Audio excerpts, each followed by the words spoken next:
What is up, everybody? It's Matt Johnson. We are back with another episode of Real Estate Uncensored. This is the place where you get actionable ideas, insight, and inspiration to turn your real estate career into a life of freedom. We have got a killer guest back with us today, Derrick Evans. We're going to talk about how to win listings over discount brokers and, in parentheses, everyone else too.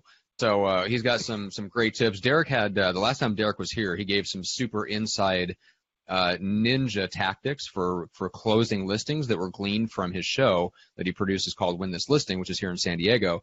So essentially, Derrick has got a whole background of data and all these different listing presentations in front of real live clients to pull actual conclusions and real concrete stuff that works and stuff that's counterintuitive.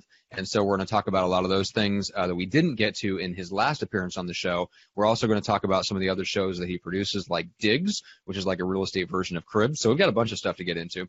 First of all, fresh off being screwed with in Tahoe, where the weather apparently turned you into a sniveling, slobbering, some sort of weenie. I don't know what your deal is, Greg. What's up today? Oh, besides nearly waking up at 5 a.m. yesterday morning, I was in Tahoe at my buddy Casey's house and his girlfriend Sue's, and I woke up and I literally couldn't breathe. I was like fighting for air. I woke up like I was like dying up there. So I'm like, that's it. I punched my own ticket. I bailed out. I came back down here. Feel good. I feel like I sound really weird today, so I apologize for everyone if I sound like I don't know what just stuffed up or weirdness, but Greg, if you sound weird, we wouldn't notice. Oh, shut up! It just means it's normal. It's just normal. I know that. I know. All right. No, but I'm glad to have Derrick here. I mean, I've used Derrick's tips. Derrick, you don't know this, man. I've used your tips several times from the last shows that you've been on with us with people I've coached with and told them the tips and tricks on how to win listings. They're like, really? That's all it takes? I'm like, that's all it takes, man.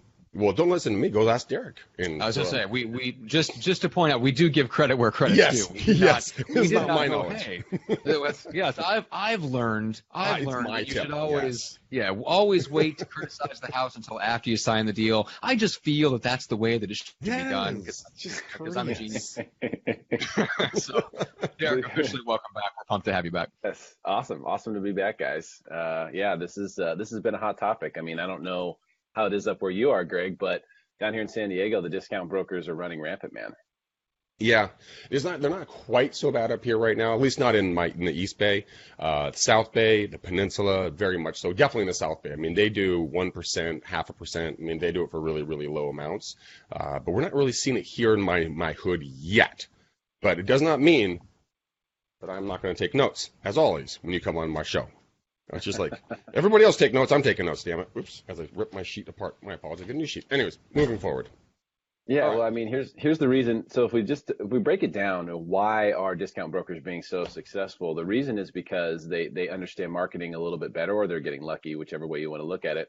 But, functionally, their marketing offer is better. So in order to, and this is a question I asked the agents who came to this presentation, which I only held twice, and I'm not doing it again. Other than right here, is what's your offer?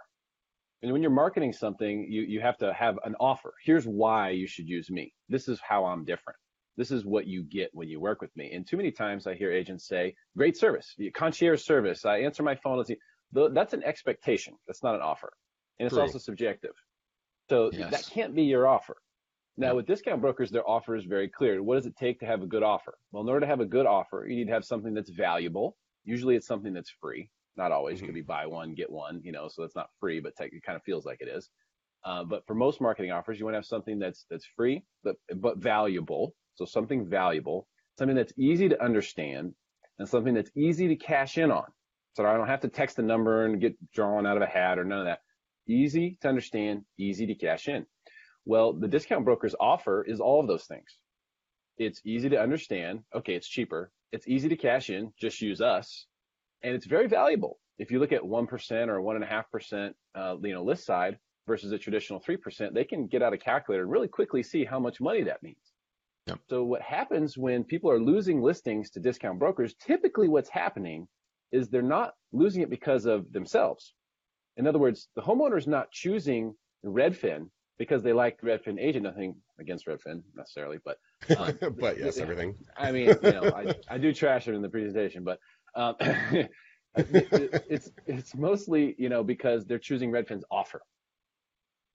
Right. They're not saying, Greg, we don't like you. They're saying, we like Redfin's offer over yours. Right. Right. Now, most of the time also what we found is that people, before they choose a discount broker, they do meet with a traditional agent. They get a referral, or they see someone who's been sending them postcards, or in the farm, or a friend, or whatever, and they meet with them first. So if they don't like what you have to say, what's happened is the sellers feel extremely confident. They feel they're emboldened by the fact that these discount brokers seem to be everywhere. They know, okay, I can get this really cheap, but I'll meet with this person and see what they have to say. Mm-hmm. And typically what the agents are saying when they get in that circumstance is they're saying, oh, those guys are idiots. They don't know what they're doing. They're blah, blah. They just trash talk them. They're stupid. They don't know anything. Their agents are inexperienced. Blah, blah, blah, blah. And this is not the way to go about it. So essentially what I want to, get across with this, and when you want to compete in a discount broker world, is we have to realize that our offer has to be more flexible. So what I've been encouraging agents to do is to provide people with options. Have an A, B, and a C package that you offer, and make each one of those make sense for you. If somebody wants to do a 1% listing, and all you have to do is get professional photography and put it in the MLS, does that pencil for you, is the question. And if it does, it's sort of like Starbucks, right? They don't just have mochachinos, they sell black coffee too. Right? Because good business is a profit plus a happy customer. That equals good business. Right. So if you could say, hey, listen, you guys want the Redfin package? I can give you that. I'll do it for 1%, and I'll do the professional photography, and I'll, put now, if we're going to do that, we're expecting the home to sell itself, right? That's what we're saying. You think the home's going to sell itself? You have a nice home. That's great. We're going to price it right at or right below the market. I'll do it for 1%, and we'll let the house sell itself. Make that an offer. Makes sense. Yeah. Now, if you offer that, and what we found is, and I started getting this information through Win This Listing, because every single homeowner I talked to, the first question they'd ask me is, oh, do the agents on the show do it for a discount because they're on the show? The first question they always ask. That was the first question. Okay. So that's where people's heads are at initially. So you have to realize that this is our market. These are the people that we're wanting to sell something to. So we need to understand where their head's at. So that's where their head's at initially. However, after meeting and sitting down, and now in my show, they have to talk to 3 different agents. In the real world, they don't have to. But in my show, I make them sit down and talk to 3 different agents. And after talking to 3 different agents, they all say the same thing. Wow, I get it now. I understand how that's valuable. I see why, they charge what they charge. I understand what's happening now. And I've never once, in all the shows we've shot over 40 shows for Win This Listing, and I have never once seen anyone select the person who is offering a discount. Has not happened. Never. Not once. Literally never. Not once. Not one time.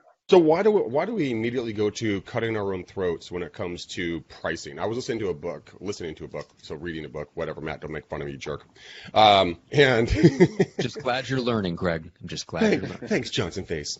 But I was listening to a book, The Answer, yesterday, and it really kind of got me thinking about kind of, Derrick, exactly what you're talking about when it comes to your unique selling proposition. What makes you stand out from everyone else? We all do the same exact thing. And the first thing we go to is cutting our price. When in reality, it's never the price that's the issue with the consumer. It's the value that we bring, or the perceived value that we bring. But we all think it's about the price. But it's not. They'll pay more. They'll pay 7, 8, 10% if the value is there.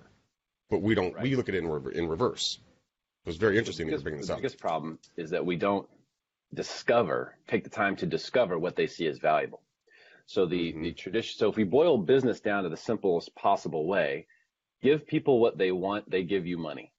Is that not business boiled down the simplest possible way? Yeah. But in order to give people what they want, we have to know what they want. Yeah. So 100%. The traditional real estate pitch is, okay, I do all these things. Here's 20 things I do. Here's what I cost. Problem is, if I'm trying to buy that service from you, if I'm the homeowner, if I see anything on that list that I do not perceive as valuable, I feel like I'm overpaying, right? Because you've said all these things cost this much. So, but I don't need that. I don't want that. I don't want this. I don't want that. So in providing options, what helps is if you have an A, B, and a C option, okay? And I break these down to an A option being, 1% with 2.5, so 3.5 total. That's listing photos and negotiation and errors and omissions. You put a couple things in there. This is what you get. We're going to price the home a little below market. We'll let the house sell itself. Okay, that's A. Then you have a B package, which is a 2%, 2.5%, so 4.5% total. You add a couple things in there. I'll do an open house. We'll do, broker caravan. You start adding some things in there. And then you do the kitchen sink package, the C package, which is 3.5% list, 2.5 buy side. And that's where you throw everything at it. You start, drone videos, this, that, all the multiple open houses. You basically throw everything that you can into that package. And what happens is when you sit down with people and you go through those packages, they will see and understand the value in them. They will almost never choose the 1% listing. In fact, there's an agent here in San Diego. First name begins with John, last name begins with Reeves. And he,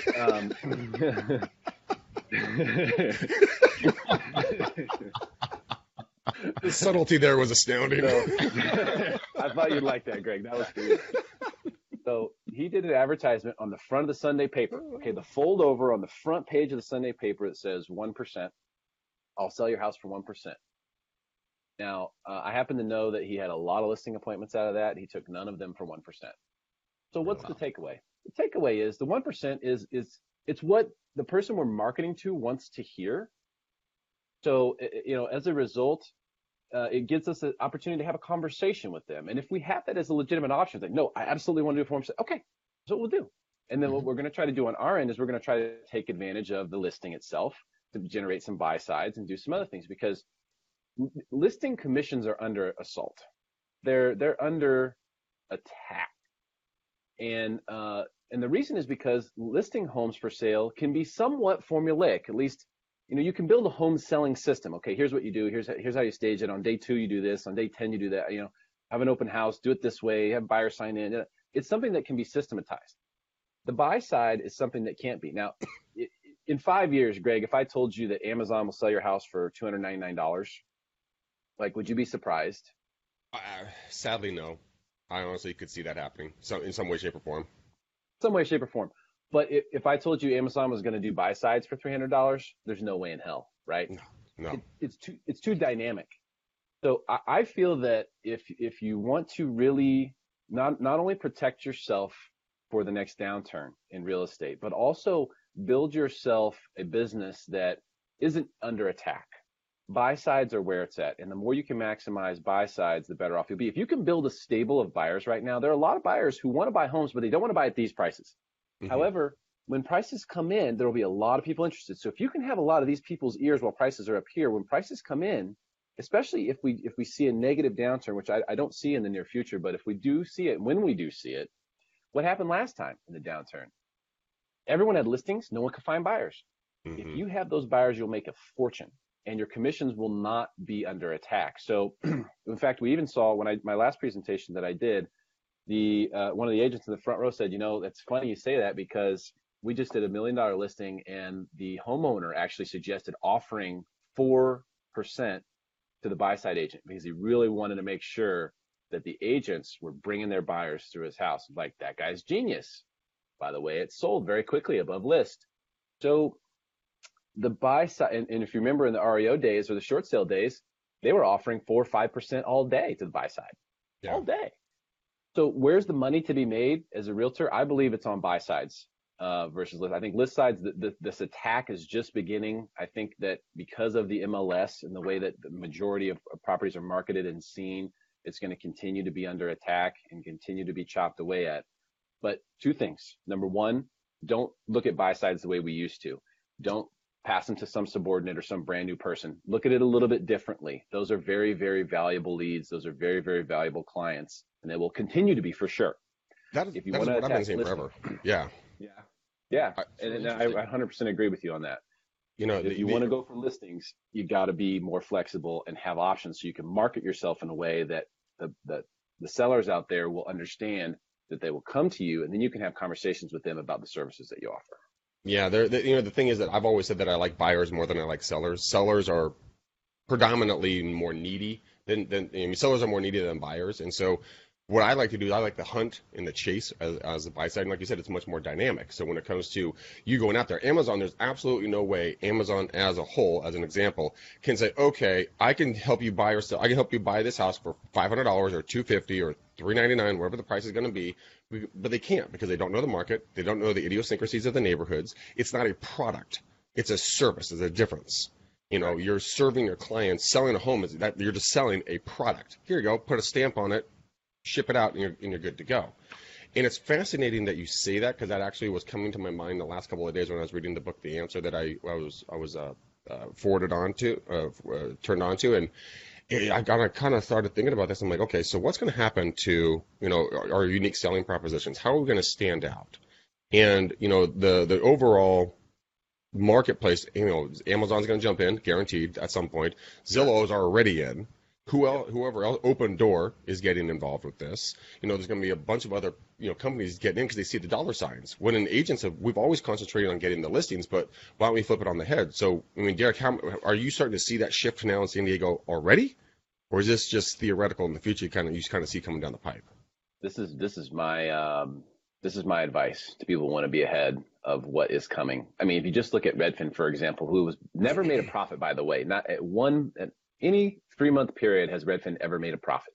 Wow. Yet they're coming after your living. So, Greg, you can't lose money, right? And make it. But Redfin can. All they do is lose money. That's all they've ever done. And they're coming after your commission. What sense does that make?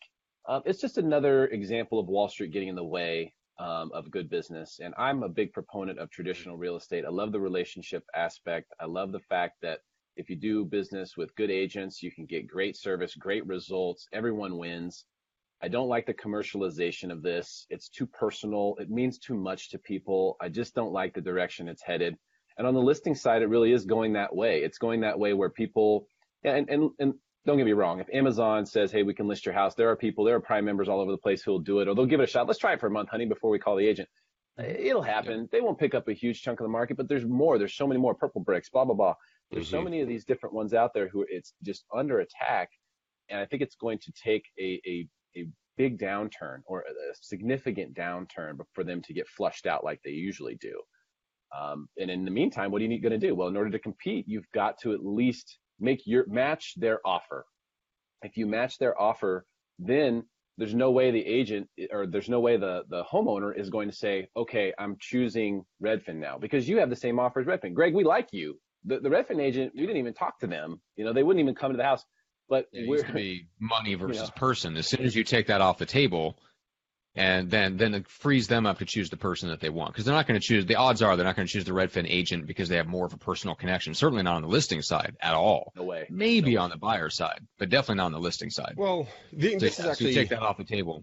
This actually could be a genius move here. I mean, I see this as a potential here. If you wanted to really get ahead of your marketplace, let's say you charge, let's say you charge $1,000 on the listing side, right? And then you give 2% out to the buy side. Well, then you just use it as a complete lead generation tool to pick up more buyers. So it's the honeypot of all honeypots. The sellers will come to you in droves. You'll have your name everywhere all over town. You charge a minimal fee for this. Then you take the buyers you pick up from all those open houses. Then you go out and you get your commission on the buy side. You're a fucking genius, and I love you.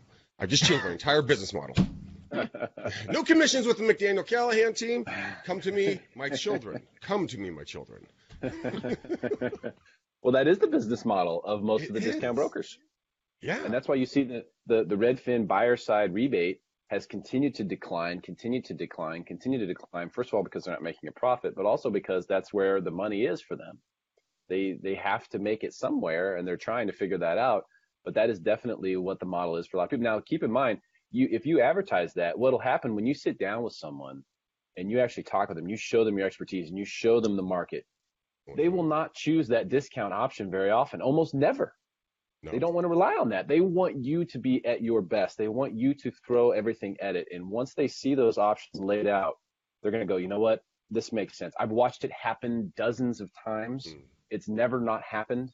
And so although I may not be a complete perfect, example for the entire world, I've seen it happen with enough homeowners in enough different areas and enough different demographics to tell you that the vast majority of the time, once you talk to them, you have the opportunity to do that, you'll be able to show them a better way than that way. So when you watch them, have this conversation and they say, okay, Mr. and Mrs. Homeowner, here are the three different options, three different packages. Let's take a look at each one of these, see which one makes the most sense for you. Do they go into a question format ahead of time? Like, what's the most important thing to you? Is it price or timing? What's the biggest thing for you guys? And then they base their packages off of that, or is it just a standard packages? Standard, yeah. Standard packages. Yep. Okay. Yep. Interesting. Keep it standard. Mm-hmm. Keep it standard. Say, hey, these are the options. What's important to you, and right. Allow them to make that decision.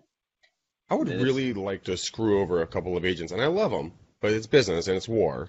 And I would love, because I know what they do. They undercut the marketplace. They say that they don't, but I know that they do. I've talked to people who have seen the contracts, and I'd love to say, you know what? I'm going to go after your marketplace 100%, and I'm going to do it for $1,000 on the listing side. That's it. And then, you know what? I'm going to pick up every single buyer, and I'm going to make a killing on that side and just dominate the marketplace. Well, in your mind, Derrick, how long do you think you would take an agent? Let's say Joe or Kate agent right now is in their marketplace is going, I want to try this.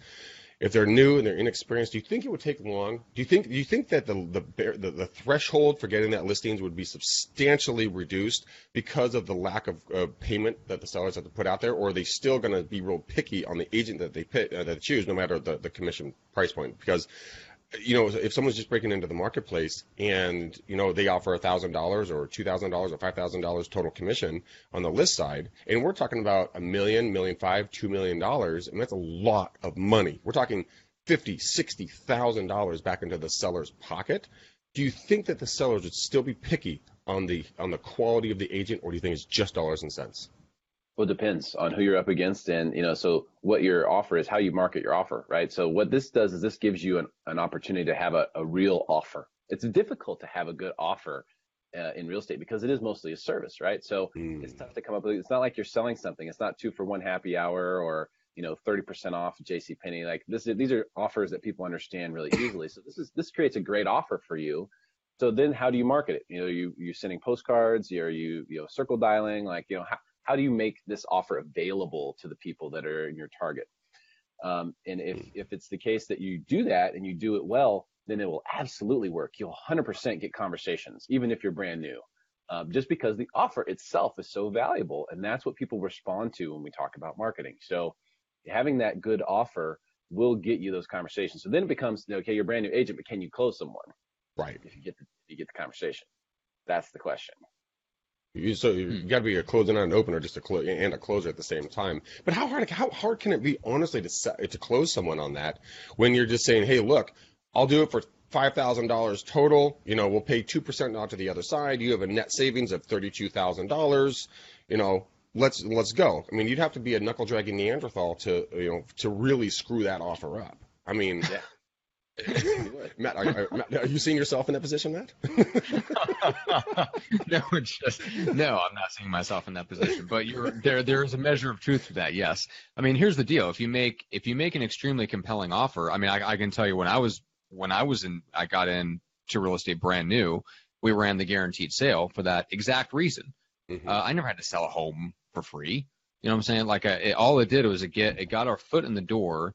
And building the marketing material around a compelling offer that got us in the door literally was all it took. From there, it was just, hey, they've already made the decision. As long as I don't screw the pooch and, as you would say, Greg, kick their mom in the shins and call them fat, I'm walking out of there with a pretty good chance of the listing, because we know statistically that people, what is it? The stats are 90% or close to it of sellers make the decision to list with the first agent they meet with. Mm-hmm. It's something ridiculous like that. Now, granted, there's a subset of those that interview multiple agents, and so there is the idea that you want to be the last agent in. If you know for sure they're going to be interviewing multiple agents, you always want to be last in. But bottom line is most people don't interview multiple agents for whatever reason. They should, but they don't. That's actually interesting, Derrick. Riddle me that one, Batman. When it comes to the first agent and last agent, does it make a difference? Have you seen a difference in that at all, or is it not at all? No, not in my show, really? But my show is very controlled. So we only give the agents 35 minutes, and we grab them and drag them out of there at that point in time. Whereas in a natural setting, get out of there. Well, yeah, grandstand a because lot. the risk is So the risk is they list with the first person, then they cancel the other two listing presentations. They don't have the option with you to do that. So everybody that's gets right. their shot, and it's a controlled environment where they have to pick from three. Yeah, the risk with us is that we make the appointment. We go, hey, I want to wait until you meet with your other two people, and then we get the call like saying, hey, we already decided to put our home on the market with Bob from Remax, and then we want to slit our own throats. That I know. man. Oh, Bob from Remax. God, I hate him. Freaking Bob. Yeah, so there is that, but we know, yes, if we can make a compelling offer that gets our foot in the door, odds are we have a pretty good chance to win that listing, even if we are not the most savvy in a listing presentation. Now, if you put us in a competition against, Derrick, some of the guys that you're going in there with, extremely professional people, and the sellers have to meet with all three of them, yeah, a newbie is still not going to have as good of a chance, but that's not, like you said, that's a controlled environment. That's not real life. Yeah, I think there's two main things when you talk about, specifically the title here, which is how to win listings against discount brokers and anyone else for that matter, is number one, you have to have options for your offers so that the client can choose what they're comfortable with. And therefore they're not even going to consider anyone else because they're going to say, you know what, we can get everything with Greg. I mean, he has all the options. So we're definitely going to go with him. We're just not sure if we want A, B, or C. And that's literally the decision they're going to be making. So if they like you, which they will. So you have the offers there now. You're a very likable guy. So you have the offers there. And then the other thing, and this is the big thing, the number one reason was I always ask, once we have them under contract, I always ask homeowners who come on the show, hey, how come you're not using the agent that helped you buy the home to list it?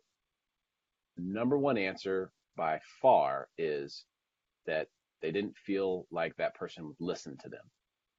We didn't feel like they were listening to us. We didn't feel like they heard the things that we were saying, the things that were important to us. The second, very close second, is we don't know if they're even still in the business. They never followed up with us. I was going to say that one. So that one comes up too. But the number one thing for sure is they didn't listen to us. That's fascinating to me. So so I'm helping Matt and Julie and his three obese wood denting insulin sucking little troll babies, help them buy a house, single story, steel reinforced flooring and walls, because those little bastards, they lean against the wall. Whew, right through it. No problem. Leaning up against paper. Yeah.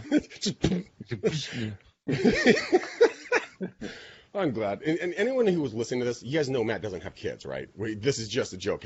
People always ask me, why are you so mean to Matt and his kids? I'm like, they don't exist. But I mean, so if I'm out there and I'm working with Matt and Julia about looking for a house, they really, the buyers legitimately don't think the agent listens to them. That's at right. all. So the trust factor is completely eaten away already from the get-go.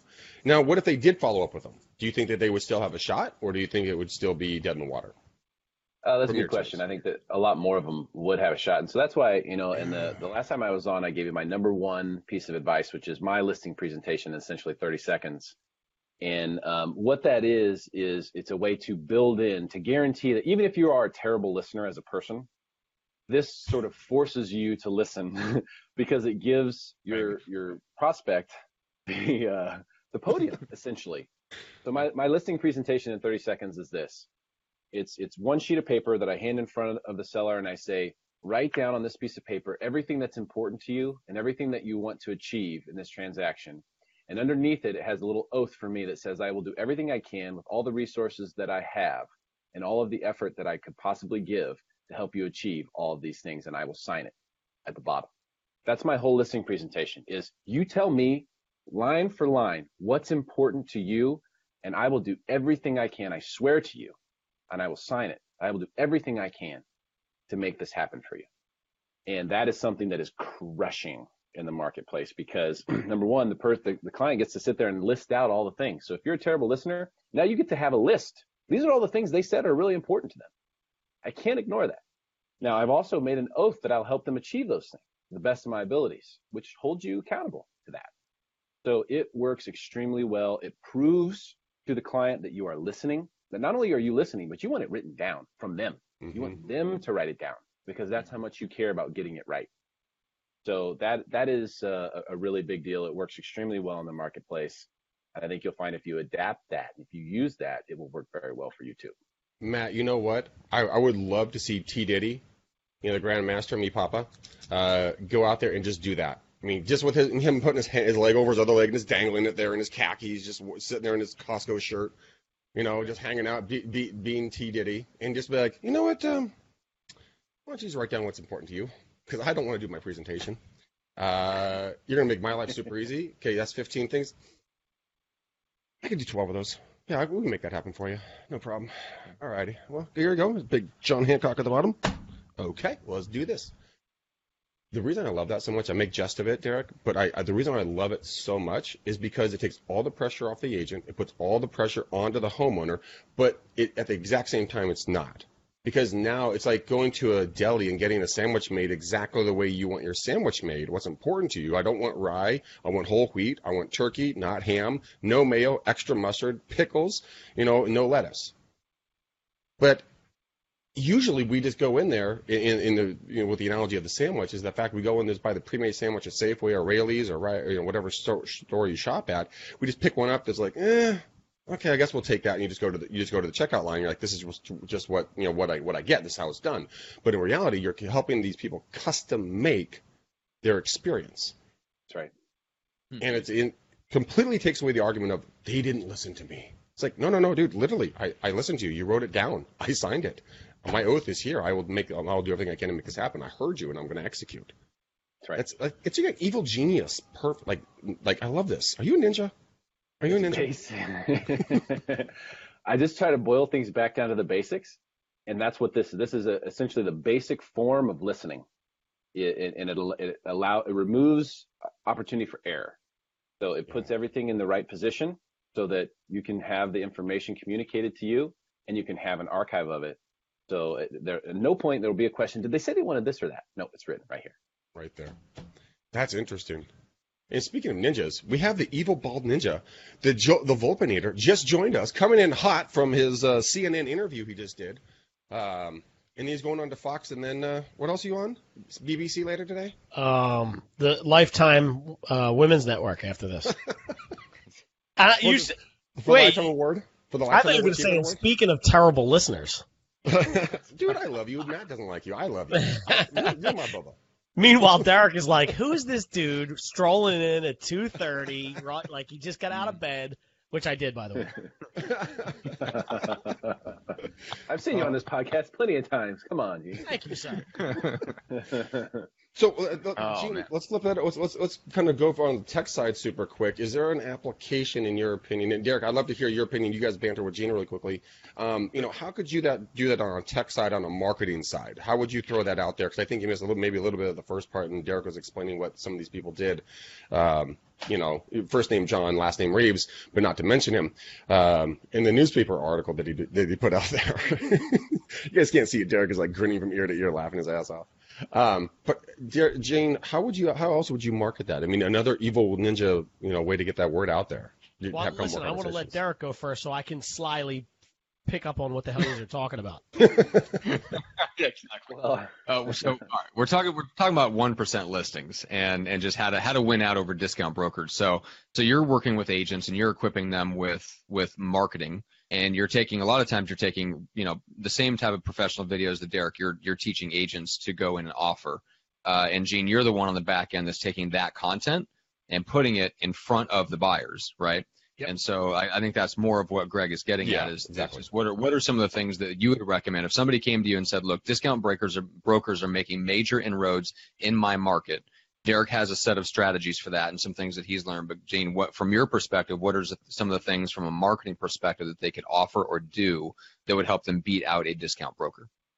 Analytics and eyeballs, right? So any kind of videos we're putting together, I want to strip them into multiple assets. We talk about this all the time, like even with the podcast. The podcast is one video, but I can strip it down into 7 different videos. And then with the machines behind us and a couple of advertising dollars and some dollar spend on the advertising, I can drive eyeballs into those different pieces of assets and then cumulatively go back and report to the sellers, this is what we're doing to get 45 million eyeballs on your property. So I think at the end of the day, if you can create we talk about this a lot, if we can create a tool on the back end that aggregates the amount of views and the amount of looks and clicks we got on properties, and we build that baseline over a certain amount of time, then we can confidently go into a listing and say, We get 45,000 views on your property within 30 days. And how do I know? Because that's what we do. So, like, the videos are, especially the production value, like, I would imagine Derrick's probably talking a little bit about production value on the videos. That would be, unfortunately, I think you got to step up your game, right? So with a discount brokerage coming in and stealing some of your business, their budget might be a little bit less because they're taking less money at the commission. I would spend that extra couple marketing dollars to increase the production value of those things as well, right? So it's not on my iPhone now. Now maybe I'm using the T6i or I'm hiring a professional to do it. Yeah, Derrick, what's your opinion on that quality level of the of listing videos? I think Gene's dome is gleaming right now, just gleaming. Wait, let me set the mood a little bit better. Hold on. There's some production value to that. Let me set the mood. Is he gonna go get like his zoot suit on? I think he's turning down the lights. Oh yeah, Bonk. right. Like Teddy Pendergrass up in here. Turn down the lights. How's that make you feel, Derrick? Yeah. Oh yeah, much better. So, what I think you would do is you would use what Gene's talking about in the kitchen sink option that we discussed earlier. So package C, which is the 3.5, 2.5 listing option. You know, that's when you would package in stuff like that. You would say, hey, we're going to do the professional videos. We're going to do digital marketing. We're going to drive tons of views. I'm going to get you 10,000 views from buyers through this portal. And that's part of what we do in our kitchen sink proposal, which is if you want us to throw everything we can at this and sell this home for the absolute top dollar, this is what it's going to take. We're going to have to do all these things and see if the homeowners see value in that. I think you're going to see that homeowners will see value in that more and more as time goes on, as more and more of them are on social media, are using social media, are seeing things on social media. They'll understand it. It'll make sense. And there's legitimate analytics there to look at. There's hard numbers that they can see, touch, and feel. So here's a question for you, Derrick. I love the concept. I think that, you know, it's going to head that direction at some point. But the other side of that argument is, well, that's just undercutting our professionalism. You know, we don't let anyone take your commissions away, so on and so forth. So overall, in the marketplaces that this is going to become effective in, what do you think is going to happen to the level of professionalism if people start cutting their commissions and they use it as a strategic move, not because they're a bad agent or a bad brokerage, but because they just have to compete against other, you know, bigger entities? Do you think that, you know, it will become standard operating procedure that, you know, it'll be 1% listing, 2% buyer, end of story, 3% out the door, pick up the buyers, and then you pick up your other 2% on the other buyers that you work with? Do you think it's going to be a standardized practice? And do you think that our professionalism is going to be dinged for that overall? No, I think it'll actually help a lot on the professionalism side. Yeah, because what'll happen is agents who don't do well or who can't do volume won't make it. So they'll be out. And so you'll have either good marketers or good agents. Those will be the only two people left, and those two people are always going to be there. So you're going to cut those guys out. I think the attack on listing commissions has just begun, my friends. I believe that Amazon will sell your house for $299. That's going to, I mean, within 5 years, that's going to be something that's going to be offered. You know, and what it'll be is they'll send out a photographer, they'll put you on the MLS, and that's that. And they'll feature it on Amazon somewhere. Yeah, Amazon Marketplace, Amazon Real Estate, Amazon whatever is going to be a real thing. You know, I was talking to T. Diddy about this, and he's like, Greg, you have about 5 years. Just like you said, Derrick, about 5 years, 3 to 5 years. This business is going to be substantially different. And, you know, I actually don't, and I don't say this in a malicious way when I say this next comment, but I'm fully on board with the people who are not treating this as a profession, but they treat it as a hobby. I'm fully on board for them to get out. You know, bye, Felicia. You know, hit the bricks, bitch. You know, time to go. Because it makes our life so much easier when we're actually dealing with another professional. And the nose pinch, ladies and gentlemen, I have got it. Only took me 39 minutes to do it this show. Wait, I didn't even get that. What's he even pinching his nose at? I don't know. I think it might be He just called out a real agent isn't Felicia's not real? I thought this was a real agent. That's a quote from a movie. Bye, Felicia. Oh, okay. I thought for sure it was somebody you actually had a run-in with and you like did a deal with, and you're like, bye, Felicia, like you didn't, like you wanted a real person to get out of the business. I thought you were just naming someone without reading out their last name like Derrick did. We joke around, but I'm not that dumb. Man, that's hilarious. I thought for sure you were calling somebody out that you didn't like. No, I think it's a quote from like Friday or something like that. The old movie, bye, Felicia. Yeah. So what's interesting is we've been talking about kind of the death of cold call prospecting, and what's interesting is that Derrick, the the listings themselves might change before cold call prospecting goes out the window. Like the listings actually might be going to Amazon or some other company, and it might just take care of the whole thing right there. Yeah, purple bricks, you name it. I mean, Yeah. if you really want to prepare yourself for the downside, the downturn, which may be 2, 3, 4 years, who knows? But if you want to prepare yourself for that, if you want to work on something that you're going to get paid what you deserve for it, I think the buy side is a much safer place to be than the list side, which is under a siege from every direction. And you're seeing a lot of traction because there's tons of money behind these things. We mentioned Redfin's never made a profit. Yet look at the millions and millions of dollars they spend on marketing. You can look it up now that they're publicly traded. I mean, they're spending tens of millions of dollars on marketing, not making a profit. How can you compete with that as an individual agent? You're competing with a company that's not making money. It has an enormous budget. Yep. So there's the traditional, real estate coaches, the Mike Ferries out there, no offense or anything, but they're telling you, don't ever do it for less than 6%. Never blah, blah, blah, blah, blah, blah. That's a surefire way to die. Mm-hmm. If you want to die a slow death, especially on marketing, then maintain that concrete, idea. If you want to be smarter about it, create a better offer for yourself, and then give yourself the opportunity to sell your services once you're in front of someone. You know what? You're 100,000% right, Derrick, and this is the reason why you're right. When Mike Ferry was preaching that from his pulpit, it's when he controlled the data, or the agents controlled the data. It was prior to the internet. Everything was behind a paywall. You don't have that ability anymore. Everything is on this thing right here, and it's instantaneous. All the information is free now. So you're dictating and demanding a full commission for something they can do on their own, essentially, at no cost or low cost. So to compete in the market, it's like anything else, At one time, aluminum was the most precious metal on Earth. And now you wrap your sandwich in it and throw it away. Just business changes. The way markets are done changes. The perceived value changes. So you got to adapt with it, or you will be the dinosaur. We will be using your bones for fossil fuel. We will grind you up, and you will be dust in the wind. Let me ask a stupid question, right? So, Derrick, it seems like you've done a little bit of research into this. How's Redfin making their money? There's got to be a separate play, right? If they're not making from the real estate business, how? They've never made money. So the Redfin company is not making any money, but do they own? Does the parent company own something else, like a mortgage company?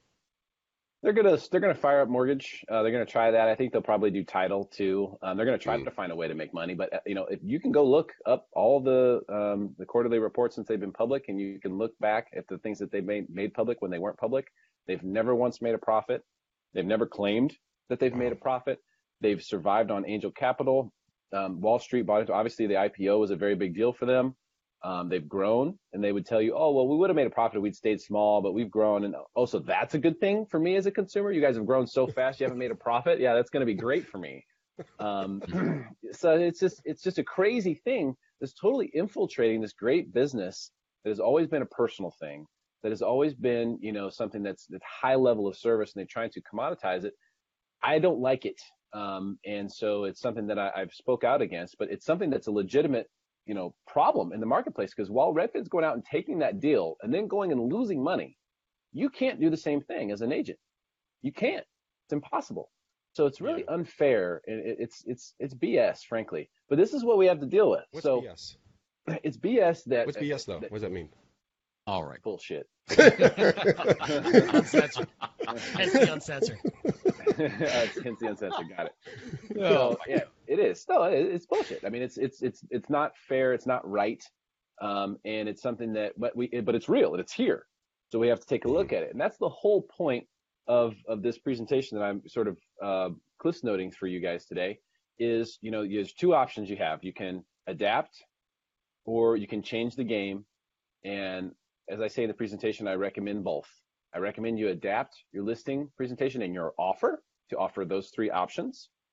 And I recommend that you would also change the game a little bit. Start looking at buy sides. Start looking at ways, it's actually very easy. And this is something that Gene can help people with, I'm sure, to generate buy side. Here's one thing one gift Redfin does give us is they give us a lot of data for free. So when you go on Redfin and you look at properties, you can see which properties are hot, right? These are properties that they expect to sell very quickly because they're seeing a ton of traffic go to those properties. If you have a hot, listing, or if you have someone in your office has a hot listing and they'll allow you to market it, you can generate a ton of buyer leads by marketing those separately to those local areas that they're in, because a lot of the people in those areas are the people who are looking at those homes and wanting to buy those homes. So we found that there's a lot of ways that you can generate buyer leads by just simply looking at hot homes on Redfin, getting permission to market those homes, and then marketing them very, very simply and easily on Facebook, and generate tons of buyer leads very inexpensively. So changing the game to look at buyer leads differently and not just being, hey, this is for my subordinate agent, buyer's agent, new person. Look at them differently.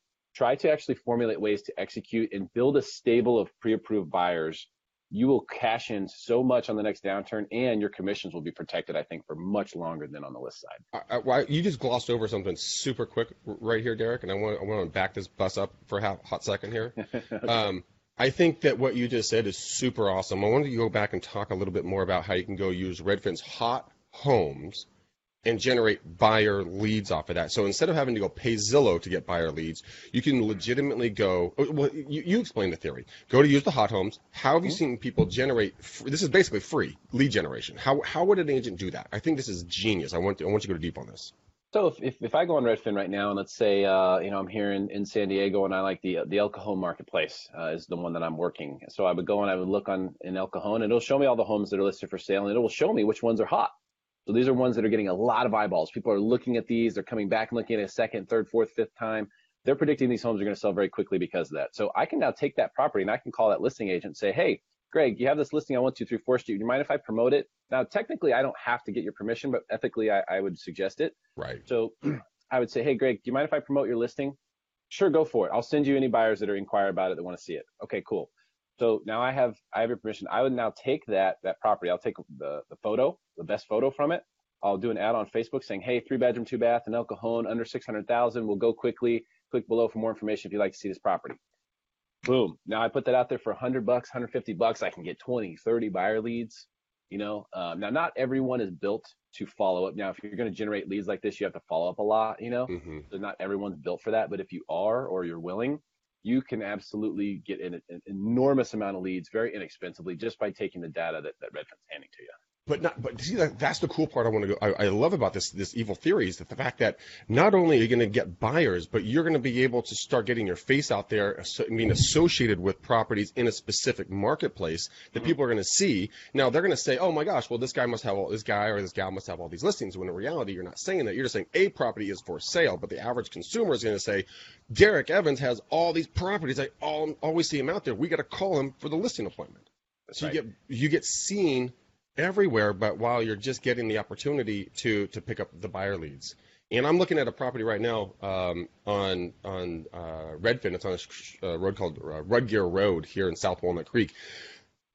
Usually it's like $1 million, pretty even, like in that neighborhood. This is $765.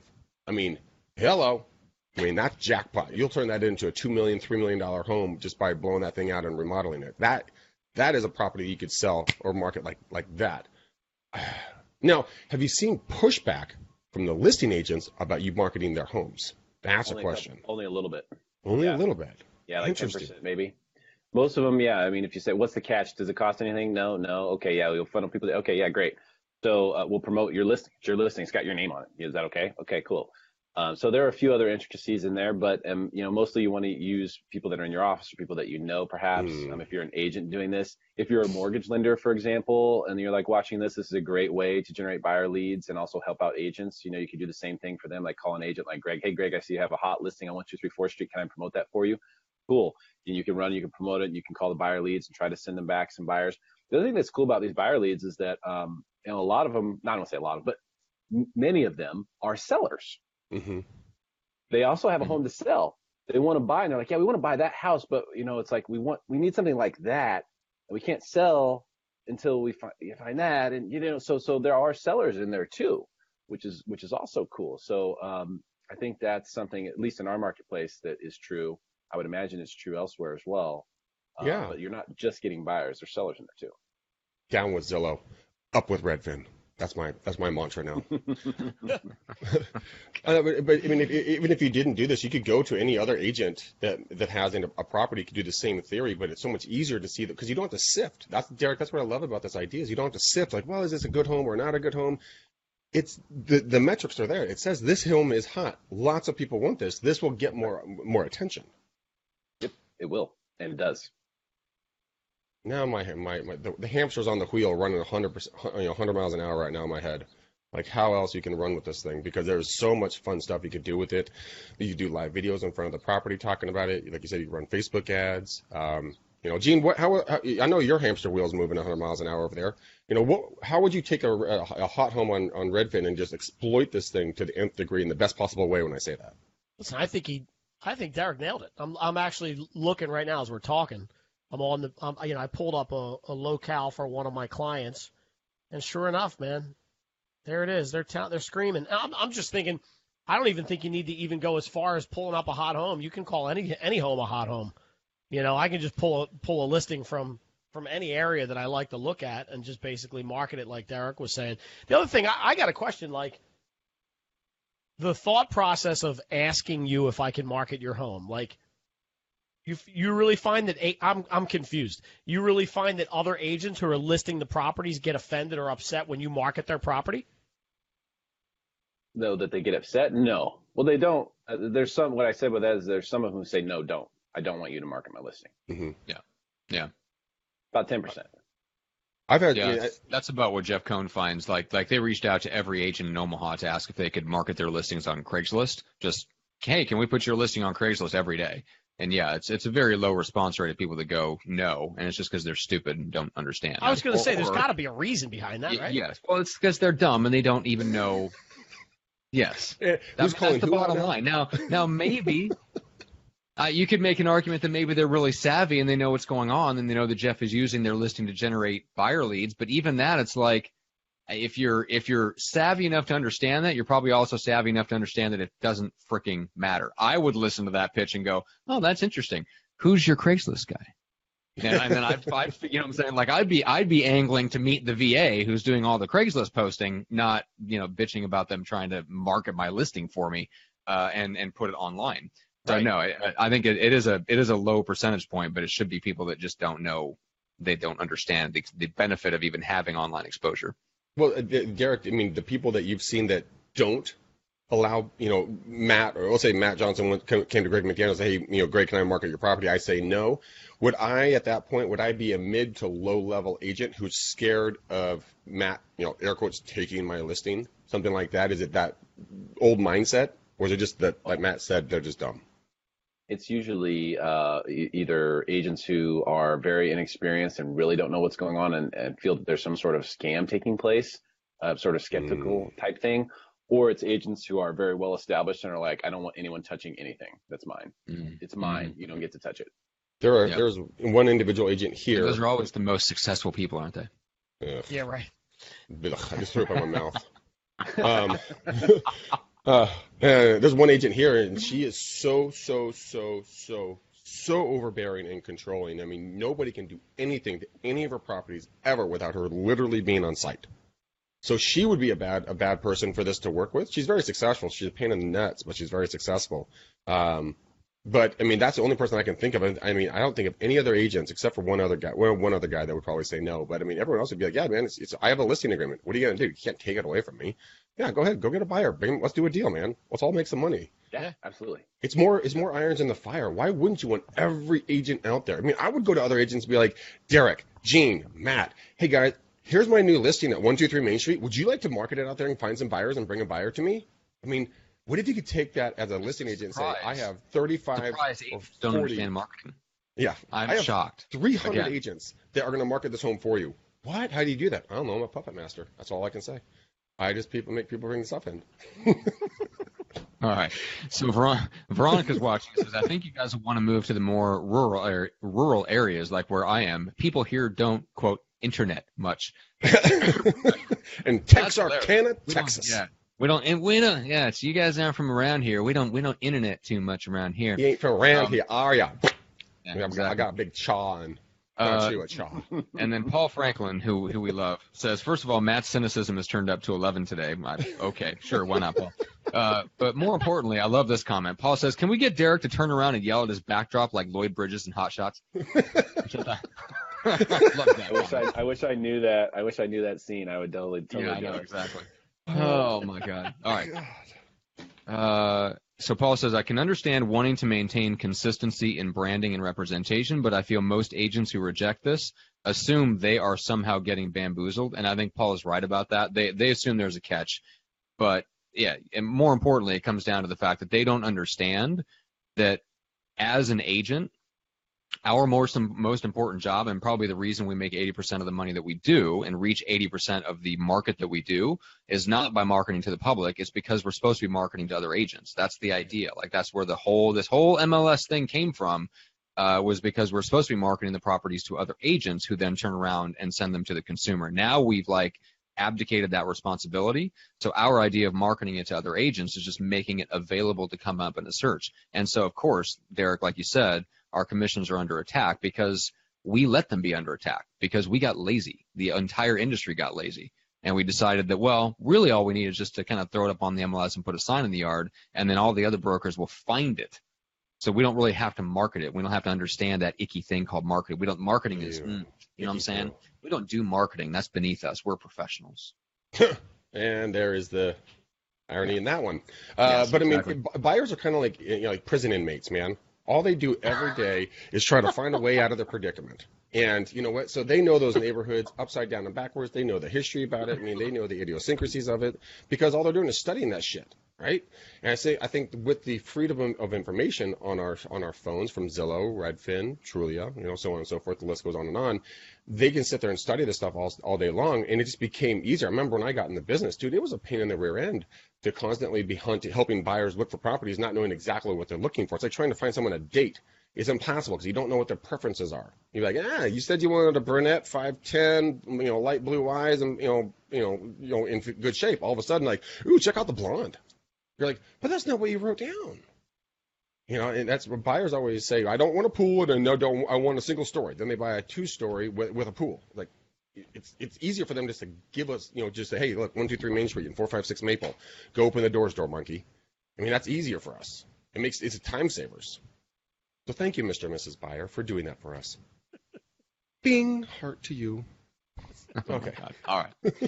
Derrick, let's return to you before this gets any further off the rails than it already is. Derrick, please let us know how we can connect with you and how we can watch all of your amazing shows. Yeah, you can check us out, Smarter San Diego Productions, on Facebook, and winthislisting.com if you want to check out the reality show that everybody's talking about, where I get all this information from. That's the one. Mm-hmm. Really good show. Really, really good show, guys. You will learn a lot from this. I'm not saying it's just because Derrick's on here. It really is a good show. And I learn a lot when I watch it. So, Derrick, thank you. Legitimately, thank you for doing that show. It was a lot of good content. Absolutely. Appreciate it, guys. If you don't watch it, you're all going to get aced out. So start watching the show. That's right. And then, Gene, how do people connect with you? GeneVolpe.com. You say ENNinja.com? Can you see it there? We can see it. It's very visible. GeneVolpe.com. Good. And then, Greg, how and why should people connect with you? I'm a lovable teddy bear, Matt. That's why people get a hold of me. And long talks into the evening as we take a stroll by a lake. Yes, that's why they call me. No, way you guys are going to get a hold of me is go to bookmcdaniel.com. Let's talk about EXP, guys. Let's talk about your future. Let's talk about making, not just an income, but making a wealth-building machine. Let's talk about how you can have 3 different levels of income, commissions, passive, and stock. For your long-term benefits, you're not just as good as your last deal. You're actually going to be, making money even if you can't make money. So go to bookmcdaniel.com. Let's talk about this. Let's see if we're the right fit for you. If you are, sweetness. If not, that's cool too, Snuggles. I'll still like you. We'll still be able to get along. But Matt, I was sent this. I gotta show this to everybody. So I did a post on Facebook last week, I want to say. It was just this thing that I liked. I thought it was funny as hell, and it's very applicable to me. But then Tom Tiller, Tom with an H, he sent me this, and this is what it says. And for all you guys listening, it says, warning, my sense of humor might have hurt your feelings. So, yes, that's very true. Tom, not going to see you, homie. Because Love it's it. true. It is true. That's why it's so damn funny, because it holds truth. All right. And, Matt, guess what we need to do, buddy? We need to pick a color. We need to pick a Put a color. bow upon this show. Now he's a rapper too. A bow on the show. Yo. That's right. We need to put a bow on the show. In honor of Derrick's shirt, which is kind of appears to be a sort of grayish blue, which I like that color. I'm going to put a grayish blue bow. Like, just wrap that neatly. Tie it right around the show. Let's call it good. Okay. Grayish blue show. All right. Hey, guys. Thank you so much for coming and watching this. Please, and I'm all seriousness, go follow Derrick. Go watch the shows he's putting out. He has legitimately really good content, and I know that you guys will benefit. That's why we love having him come on the show. We're going to keep having him come back if he'll put up with us, and we'll take Matt's abuse on the show.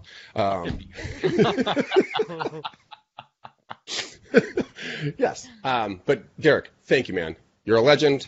You know, you bring valuable stuff, and I really enjoy our conversations. Gene, you evil bald ninja, you. Dude, you're a rock star and a legend in my book and everyone else's as well. Matt, well, you're the Johnson face. And these guys, Matt's older. He's old today. He became older yesterday, so happy old day to you, birthday. my friend. Happy birthday, man. What'd you turn, 45, 50? Only internally. Externally, I'm a whopping 36 years old. As I like to say, I've been 70 since I was 7, so it's all the same to me. Grumpletaskin. Yeah. Grumpelstiltskin? What do we call you? Grumplecated. Grumplicated, yeah. Grumplecated, yes. That's what she's calling me, yeah. All right, guys. Hey, I love you. Share the show, please. If you guys liked it, you got some value out of it, go back and rewatch it again. Derrick dropped some nuggets of goodness in here. Message him, reach out to us if there's someone that we should get on the show that you guys like. We'd love to get that information. Don't give me the hurry up sign, Matt. You're like the guy in the back with the blinking red light. Just wrap it up. Let's go. All right, cut him. Get the Go cane. subscribe. Get out of here. Go share the show. We love you. Good night. Hey. All right, guys. Now that Matt ruined it. All right, guys. Until next time. Peace out, ninjas. Be gone.